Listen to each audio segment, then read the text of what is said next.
Ngayon, magmamarinate ako ng chicken legs. Ito.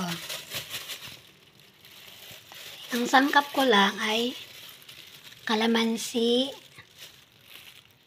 patis, and then konting magic sarap. Magmamarinate ako. Ito, kalamansi. Iubos natin yan.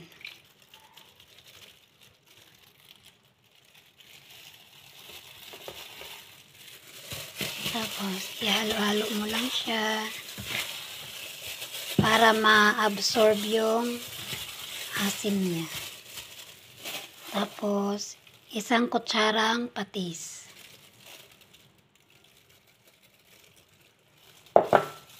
Tapos, isang puriyot ng magic sarap.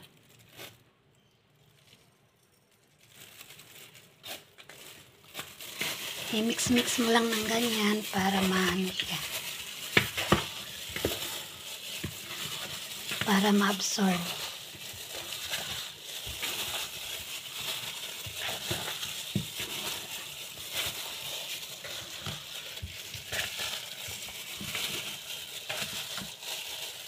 Ayan. I-mix-mix mo lang siya. Ayan.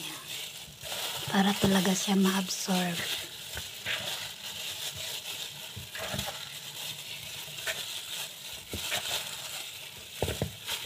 Ibabad mo lang to siya ng 30 minutes. Okay na. Bago mo siya i-fry.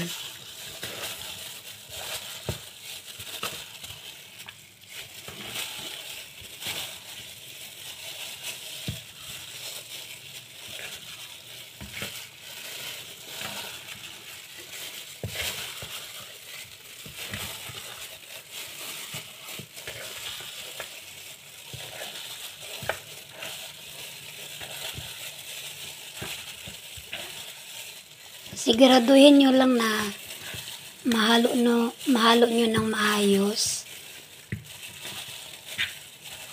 para pantay yung lasa niya.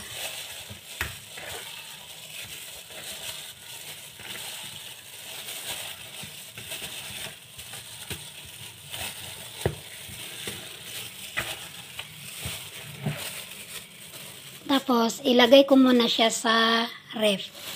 Huwag sa freezer sa ref lang. Tapos, pagkatapos nito, ilagay nyo sa ref. Tapos, after ng 30 minutes, pwede na siyang lutuin. Dito ko siya ipa-fry. Okay.